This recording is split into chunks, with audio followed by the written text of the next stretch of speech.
Hi, I'm Lee Robinson from Keep It Simple Archery. Thank you for watching our accessories video.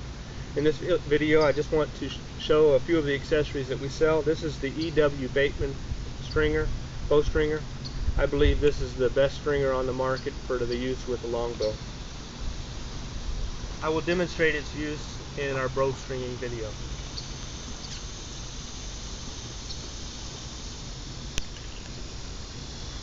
Our bow socks are each individually made. They don't all come with the same pattern. They have two criteria that we require.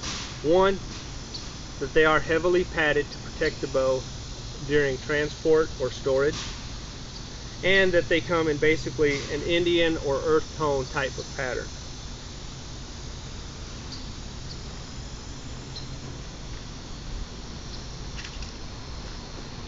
Next, here is a simple hip quiver. It's really nothing special. It's just basically a folded piece of leather with a belt loop. Very simple to make. If you want to make one, by all means feel free to. It can be carried forward or reversed, right or left-handed. It's just a very simple design.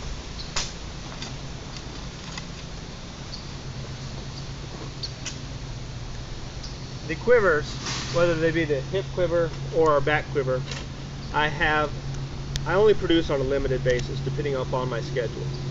The back quiver is an excellent design. You can see this is a right-handed quiver. Back when I used to shoot right-handed, I used this quiver in the video because it is 15 years old and I wanted to illustrate its durability. Here we have a broadhead. You can see it's field point, broadhead. I have those in the same compartment. Easy to use. If I want to grab a blunt up here at the top, another blunt, I don't even have to look. Now the reason it works like that is because of its design. First of all, you'll notice this quiver sits high up on my back. It doesn't sag down or fall low.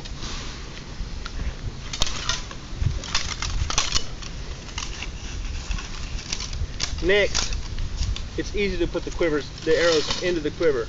You'll see I just put my arm against the bottom. If it does sag back a little bit, that's all you have to do to bring the quiver back up. And I've got my arrows separated. Here it is how it sits on the back. And if I'm going through some thick brush, it's easy to go through the brush. Okay?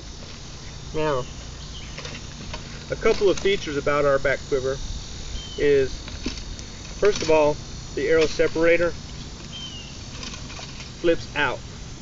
I designed this so if I only want to carry broadheads, I can flip the divider out, even tuck it in if I'm worried about it taking a memory set, where I can have it out of the way so that when I draw a broadhead arrow out, it doesn't catch anything. This will ensure the quickest draw when I'm on a lifetime opportunity hunt and I'm not worried about shooting some squirrels with some blunts.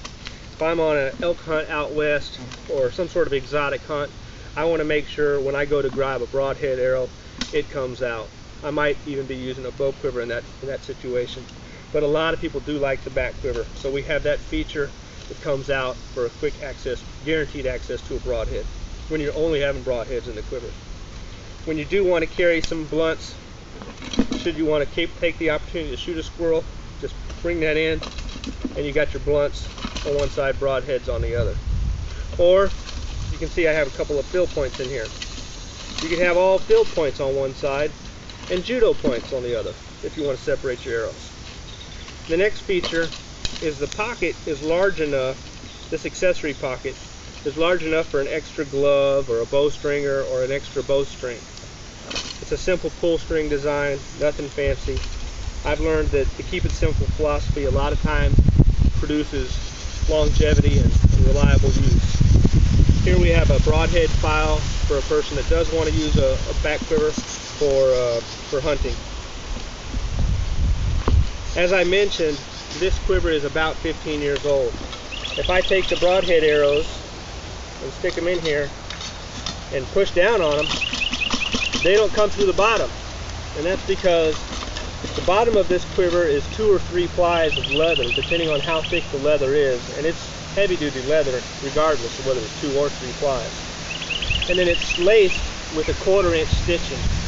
One of the faults that I've seen in a lot of back quivers is they use skinny 1/8-inch stitching that is easily cut, it rots very quickly, and it ends up falling apart, and it doesn't last a lifetime. This quiver will last long enough that you can pass it on to your kids or grandkids.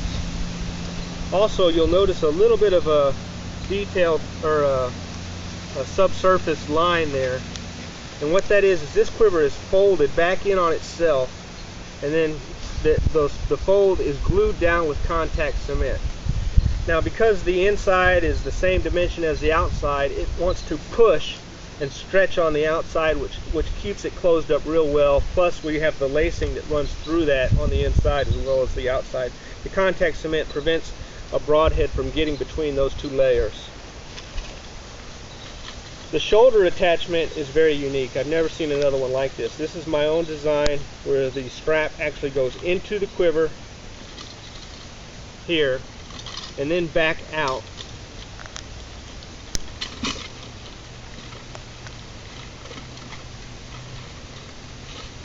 And through itself.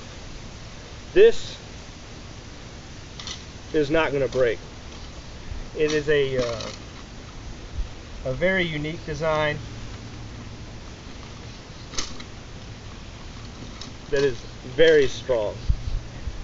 I have seen many back quivers that are laced with the 1/8-inch stitching. A guy will be on a 3D shoot and boom, his arrows fall off, his quiver's on the ground, it's just the strap broke. So I did this at the top and the bottom. The strap goes in the bottom and back in here and back out here, and is laced up against itself. This allows a person to adjust the length of the strap. The strap will originally be longer than need be, so you can cut this to the length that you need.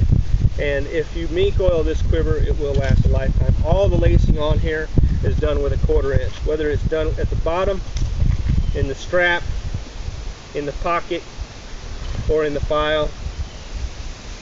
The only exception to that would be this arrow divider. Sometimes I will actually use even a thicker piece here, maybe 3/8 of an inch, maybe a 1/4 inch, depending on what I have, but regardless, built to last.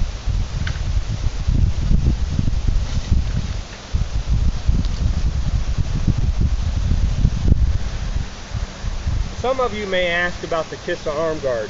It's a well-known fact that I designed an arm guard called the Keep It Simple Archery Arm Guard, the KISA arm guard. Here is our original design. I do have a new design that I don't have in this video because it's a left-handed or right-handed model. It's got a compass on it. It's got a different hole pattern, and because of the customization in my new arm guard, it's not always readily available, and I don't really sell it per se. Occasionally I may have a friend or a family member that I'll make one for, or a long-time customer that I'll do a favor for. But this arm guard here is a production arm guard that we actually sold the design to, and the person that we sold it to does have it available through Three Rivers Archery. I want to demonstrate its proper use because a lot of people have had complaints about it not sliding right. Well, that's because they're not keeping it mink oiled. If you keep it mink oiled, it is very easy to use. Also, you'll notice this one has a knot here.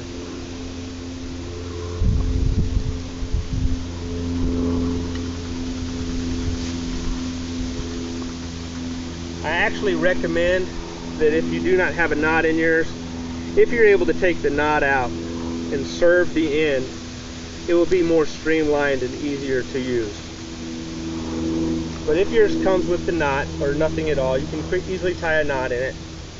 And this one's ambidextrous, mass-produced, and it's readily available from Three Rivers Archery. Just if you mink oil it, it's very simple to use.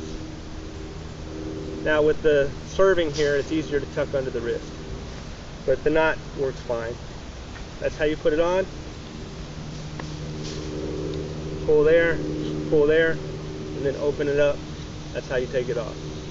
Again, this product will last a lifetime. The only time I've known anybody ever to have to replace this arm guard is when they lost it or their dog chewed it up. Thank you for watching Keep It Simple Archery Accessories. I appreciate it. Have a nice day.